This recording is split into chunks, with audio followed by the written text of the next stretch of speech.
അസ്സലാമു അലൈക്കും വറഹ്മത്തുള്ളാഹി. ബിസ്മില്ലാഹി അൽഹംദുലില്ലാഹ് അൽഹംദുലില്ലാഹി റബ്ബിൽ ആലമീൻ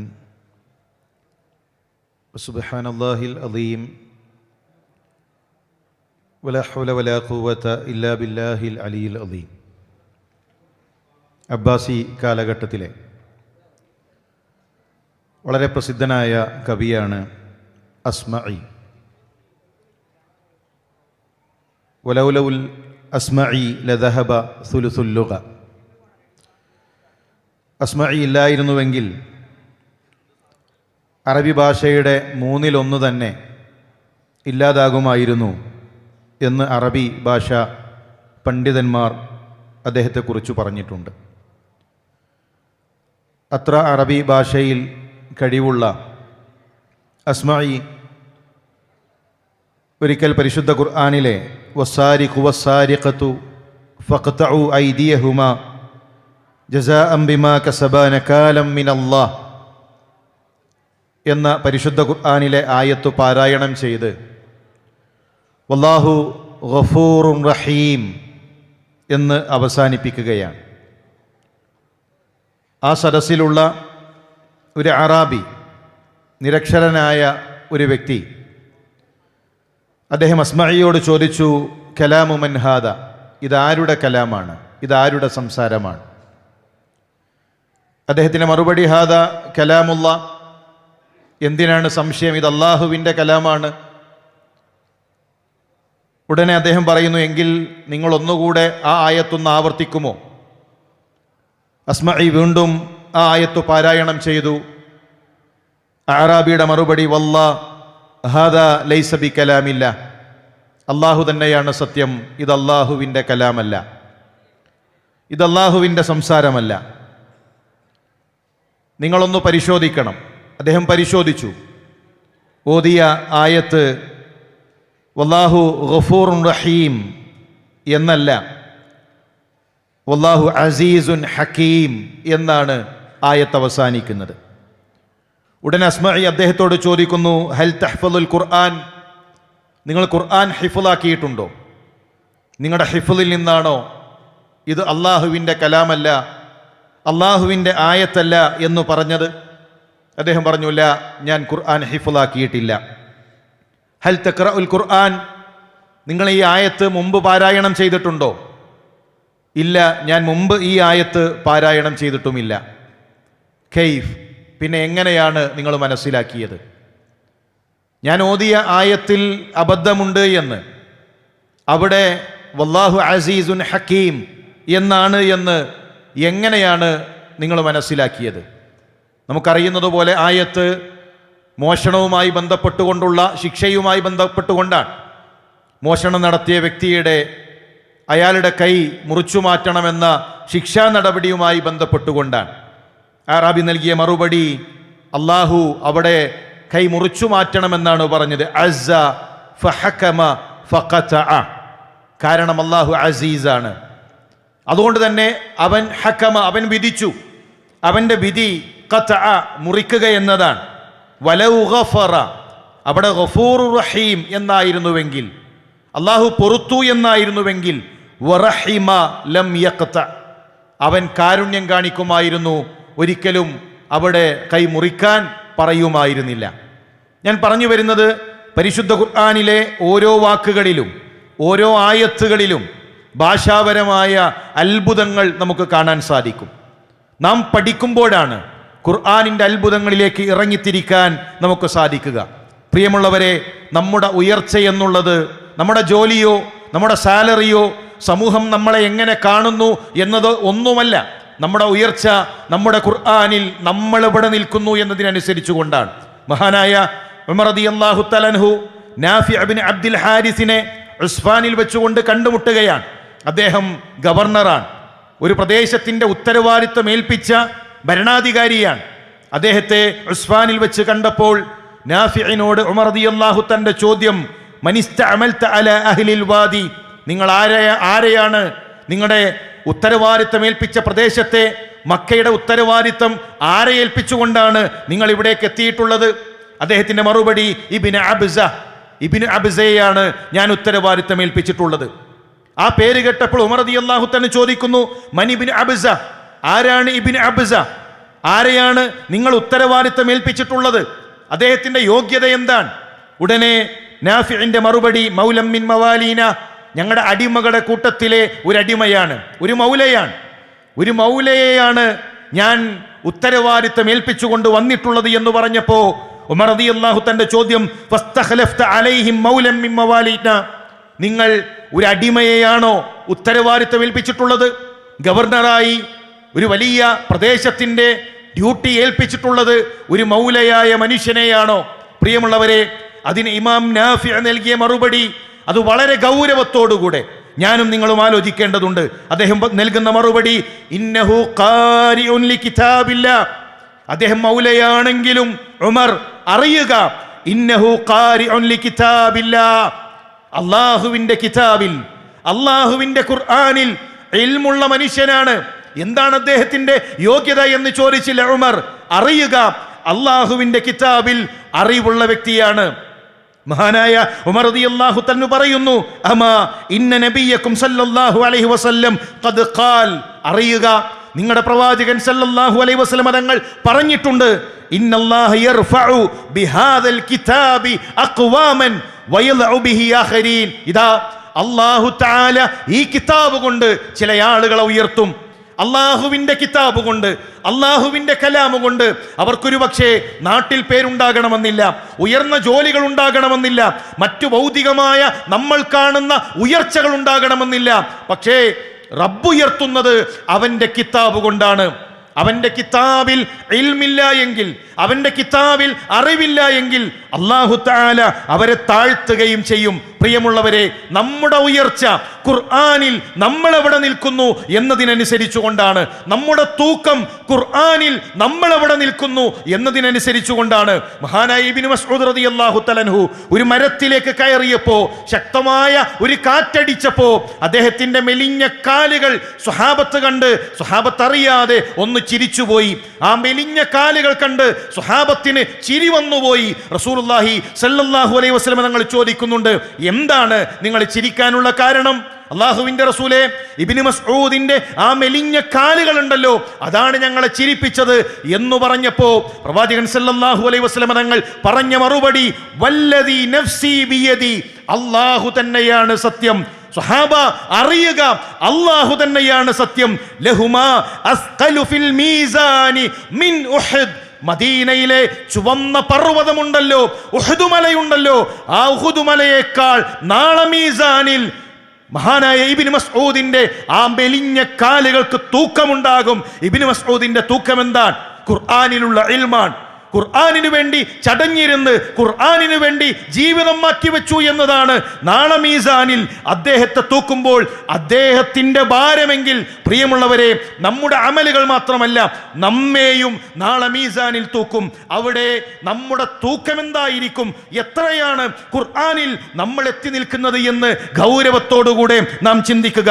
പ്രിയമുള്ളവരെ, ഖുർആനുമായി നമുക്കൊരു ബന്ധം വേണം. അതിനൊന്നാമതായി ഖുർആനിന് നമ്മൾ സമയം കൊടുക്കണം. നമ്മൾ എത്ര തിരക്കുള്ളവരാകട്ടെ, നമ്മുടെ പ്രൊഫഷൻ ഏതാകട്ടെ, ഖുർആനിന് നമ്മൾ സമയം കൊടുത്താൽ മാത്രമേ നാളെ പരലോകത്ത് നമുക്ക് രക്ഷയുള്ളൂ. അല്ലാഹുവിന്റെ റസൂൽ സല്ലല്ലാഹു അലൈഹി വസല്ലം തങ്ങൾ പറഞ്ഞു, ഇന്നമാ മസലു സാഹിബിൽ ഖുർആൻ കമസലിൽ ഇബ്നിൽ മുഅഖല. ഇതാ അറിയുക, സാഹിബുൽ ഖുർആൻ, ഖുർആനിനെ സ്വാഹിബാക്കുന്നവൻ, അവന്റെ ഉദാഹരണം ഒട്ടകത്തെ കെട്ടിയിട്ടവനെ പോലെയാണ്. ഇൻ ആഹദ അലൈഹാ അംസകഹാ വഇൻ അത്ലഖഹാ ദഹബത്. ആ ഖുർആനിന് നിങ്ങൾ സമയം നൽകിയാൽ, ഖുർആനുമായി നിങ്ങൾ ബന്ധം പുലർത്തിയാൽ അത് നിങ്ങളെ കൂടെ ഉണ്ടാകും. അല്ല, ഖുർആനിന് സമയം കൊടുത്തിട്ടില്ല എങ്കിൽ ആ ഖുർആൻ നമ്മളിൽ നിന്ന് വിട്ടുപോകും. ഖുർആനിനെ കെട്ടിയിട്ടിട്ടില്ല എങ്കിൽ, ഖുർആനുമായൊരു ബന്ധം നമ്മുടെ ഈ തിരക്കുകൾക്കിടയിൽ ഒരു അരമണിക്കൂർ സമയം, ഒരു മണിക്കൂർ സമയം ഖുർആനിന് നിങ്ങൾ നൽകിയിട്ടില്ല എങ്കിൽ, ഖുർആൻ നിങ്ങളുടെ ജീവിതത്തിൽ നിന്ന് കെട്ടടിച്ചു വിട്ട ഒട്ടകം അത് വിദൂരതകളിലേക്ക് ഓടിപ്പോകുന്നത് പോലെ ഖുർആൻ നമ്മുടെ ജീവിതത്തിൽ നിന്ന് വിട്ടുപോകും. ഖുർആനുമായി നമ്മുടെ ജീവിതത്തിന് ബന്ധമുണ്ടാവുകയില്ല. പ്രിയമുള്ളവരെ, ഖുർആനിന് നമ്മൾ സ്വാഹിബാക്കണം. സാഹിബ് എന്ന് പറഞ്ഞാൽ ചങ്ങാതി എന്നാണ്. എപ്പോഴെങ്കിലും കാണുന്ന ഒരുത്തൻ അതല്ല ചങ്ങാതി. എപ്പോഴെങ്കിലും ഒരു റമദാനിൽ തൊടുന്ന ഒന്ന് സാഹിബാവുകയില്ല.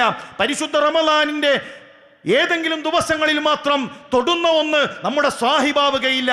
സ്വാഹിബാകണമെങ്കിൽ കാണാതിരിക്കുമ്പോൾ നമ്മുടെ മനസ്സിൽ സങ്കടമുണ്ടാകണം, കാണുമ്പോൾ മനസ്സിൽ സന്തോഷമുണ്ടാകണം, കൂടെ ചിലവഴിക്കുമ്പോൾ നമുക്ക് ആനന്ദമുണ്ടാകണം. അപ്പോഴാണ് ഖുർആൻ സാഹിബാവുക. ഖുർആൻ സാഹിബായാൽ അല്ലാഹുവിൻ്റെ റസൂൽ സല്ലല്ലാഹു അലൈഹി വസല്ലം തങ്ങൾ പറയുകയാണ്, യുഖാലു ലി സാഹിബിൽ ഖുർആൻ, ഖുർആനിന്റെ സാഹിബിനോട് നാളെ പരലോകത്ത് സ്വർഗ്ഗത്തിൽ വെച്ചുകൊണ്ട് പറയപ്പെടും, ഇഖ്റ വർത്തഖി വറത്തിൽ കമാ കുൻത തുറത്തിൽ ഫിദ് ദുനിയാ فإن منزلك عند آخر آية تقرأ بها.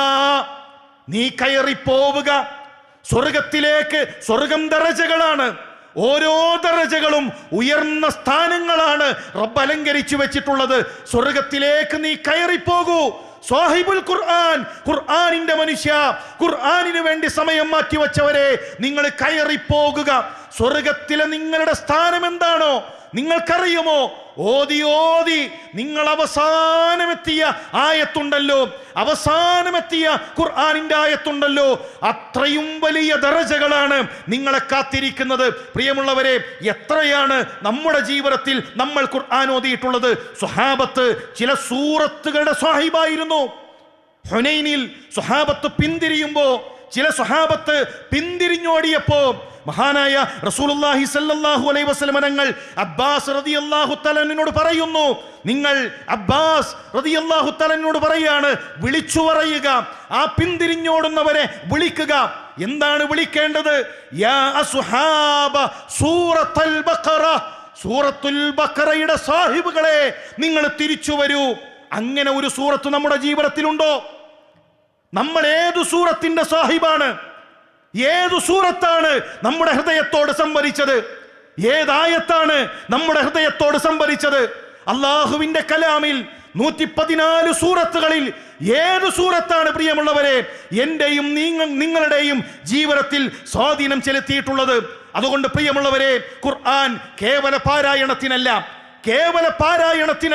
അല്ലാഹു തആല പരിശുദ്ധ ഖുർആൻ ഇറക്കിയിട്ടുള്ളത്. അർത്ഥമറിയാതെ കേവലം വായിച്ചു പോകാനല്ല ഖുർആൻ അല്ലാഹു ഇറക്കിയത്. ലിയദ്ദബ്ബറു ആയാതിഹി, അവന്റെ ആയത്തുകളെ കുറിച്ച് ആലോചിക്കാനാണ്, തദബ്ബുർ നടത്താനാണ്. തദബ്ബുർ നടത്തണമെങ്കിൽ ഖുർആൻ കേൾക്കണം. റസൂലുള്ളാഹി സ്വല്ലല്ലാഹു അലൈഹി വസല്ലം തങ്ങൾ ഖുർആൻ കേട്ടിട്ടുണ്ട്. ഖുർആൻ കേൾക്കുന്നവരാകണം, ഖുർആൻ പാരായണം ചെയ്യുന്നവരാകണം, ഖുർആൻ കേൾപ്പിക്കുന്നവരാകണം, ഖുർആൻ ഹിഫ്ള് ചെയ്യണം. അതിനപ്പുറത്ത് തദബ്ബുർ എന്നുള്ളത് ഒരു പ്രോസസ്സാണ്. അതിനുവേണ്ടി നമ്മുടെ ഹൃദയം ഒരുക്കേണ്ടതുണ്ട്. ഖുർആൻ പഠിക്കാൻ വേണ്ടി നമ്മുടെ ഹൃദയം ഒന്നൊരുക്കണം. ഖുർആൻ നമ്മുടെ ഹൃദയത്തിലേക്ക് കയറാൻ അതിന് ചില നടപടിക്രമങ്ങളുണ്ട്. ഒന്ന്, നമുക്ക് ഇഖ്ലാസ് ഉണ്ടാകണം. ഇത് കേവലം വെറുതെ ഞാൻ വായിച്ചു പോവുകയല്ല, പരീക്ഷക്കല്ല ഈ ഗ്രന്ഥം ഞാൻ പഠിക്കുന്നത്, വെറുതെ വായിച്ചു പോകാനല്ല.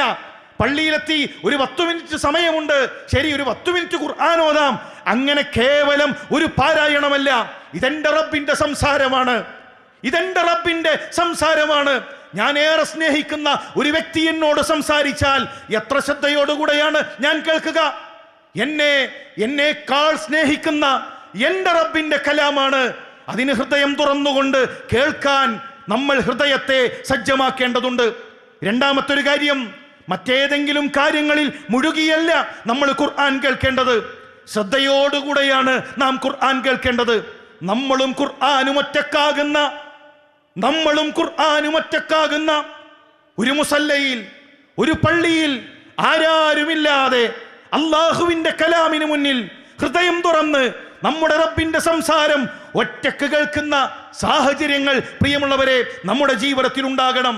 മൂന്നാമത്തെ കാര്യം, സാവകാശമാണ് ഖുർആൻ വായിച്ചു പോകേണ്ടത്. വേഗത്തിൽ ഓടി തീർക്കുകയല്ല, വേഗത്തിൽ പാരായണം ചെയ്തു പോവുകയല്ല.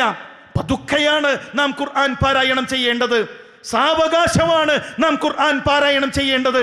ആവർത്തിച്ച് ചില ആയത്തുകൾ നമ്മൾ പാരായണം ചെയ്യണം. സ്വഹാബത്ത് ഒരായത്തുകൊണ്ട് രാത്രി നമസ്കരിച്ചവരുണ്ട്. ഒരൊറ്റ ആയത്തുകൊണ്ട് രാത്രിയുടെ 1/3 നമസ്കരിച്ച സ്വഹാബത്തുണ്ട്. ഒരായത്ത് ബഹറാണ്, കടലാണ്, ചിന്തിക്കാനുണ്ടതിൽ.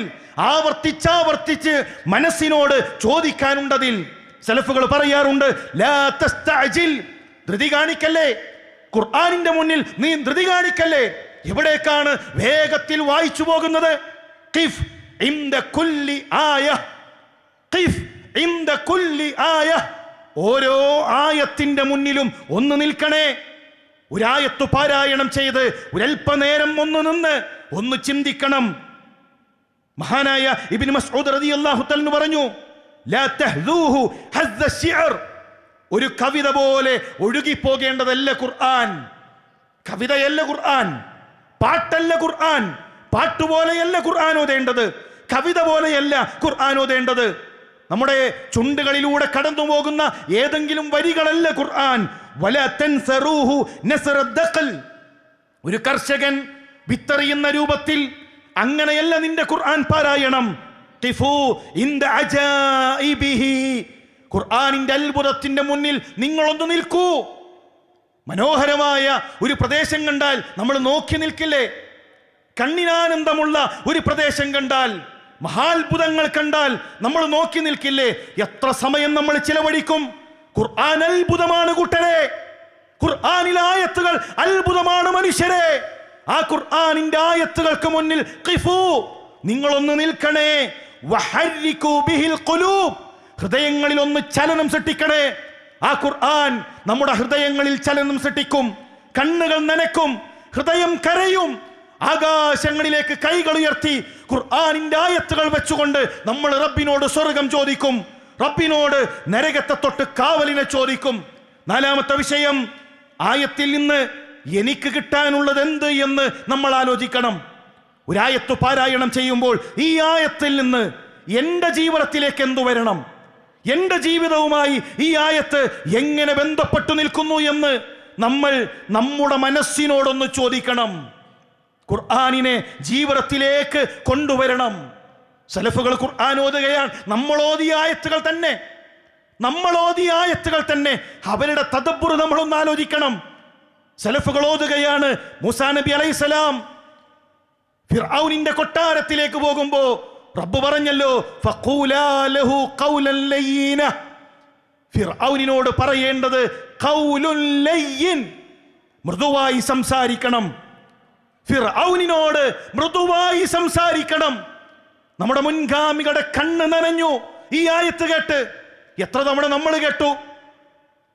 അവരാലോചിക്കുകയാണ്, അന റബ്ബുകുമുൽ അഅല, ഞാനാണ് ഉന്നതനായ റബ്ബെന്ന് പറഞ്ഞ ഫിർഔൻ. ആ ഫിർഔനിനോട് പോലും റബ്ബ് പറയുന്നത് ഖൗലുൻ ലയ്യിൻ.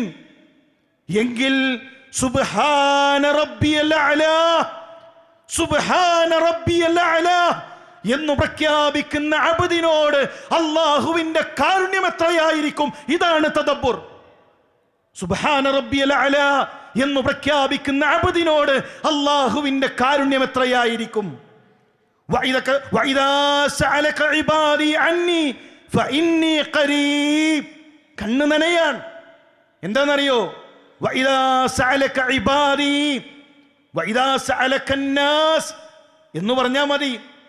മനുഷ്യർ ചോദിക്കുന്നു എന്നെക്കുറിച്ച് പറയുക, ഞാൻ സമീപസ്ഥനാണ്. പക്ഷെ റബ്ബ് പറഞ്ഞത് നാസ് എന്നല്ല. വഇദാ സഅലക ഇബാദി, എൻ്റെ ഇബാദ്, എൻ്റെ അടിമകൾ. ആ ഇബാദിയിലേക്ക് നമ്മൾ പ്രവേശിച്ചാൽ റബ്ബിന്റെ സ്നേഹം അറിയും, നമ്മുടെ കണ്ണ് നനയും. നമ്മൾ പിന്നെ ഏതെങ്കിലും ജാരങ്ങളിലേക്ക്, ഏതെങ്കിലും വസ്തുക്കളിലേക്ക് നമ്മുടെ കൈകൾ നീളില്ല. ആ റബ്ബുമായുള്ള അടുപ്പം ആ ഇബാദിയിൽ നമുക്ക് കാണാൻ കഴിയും. പ്രിയമുള്ളവരെ, റബ്ബിനോട് നമ്മൾ ചോദിക്കും. ഒരു ഹദീസ് കൂടെ സൂചിപ്പിച്ച് ഞാൻ എൻ്റെ സംസാരം അവസാനിപ്പിക്കുകയാണ്. ഭൗതികമായ പഠനത്തിനു വേണ്ടി എത്രയോ സമയങ്ങൾ, എത്രയോ കാലങ്ങൾ ചിലവഴിച്ചവരാണ് നമ്മൾ. അള്ളാഹുവിന്റെ റസൂൽ സല്ലല്ലാഹു അലൈഹി വസല്ലം തങ്ങൾ പഠിപ്പിച്ച ഗൗരവമേറിയ ഒരു ഹദീസ് ഉണ്ട്. ഇന്നല്ലാഹ യുബ്ഗിളു കുല്ല ആലിമിൻ ബിദ്ദുനിയ വജാഹിലിൻ ബിൽ ആഖിറ. അള്ളാഹുവിന് കോപമാണ് ദുനിയാവിന്റെ വിഷയത്തിൽ ആലിമുകളായ, ആഖിറത്തിന്റെ വിഷയത്തിൽ ജാഹിലുകളായ ആളുകളുടെ വിഷയത്തിൽ റബ്ബിന് കോപമാണ്. പ്രിയമുള്ളവരെ, നമ്മളേതിൽപ്പെടും?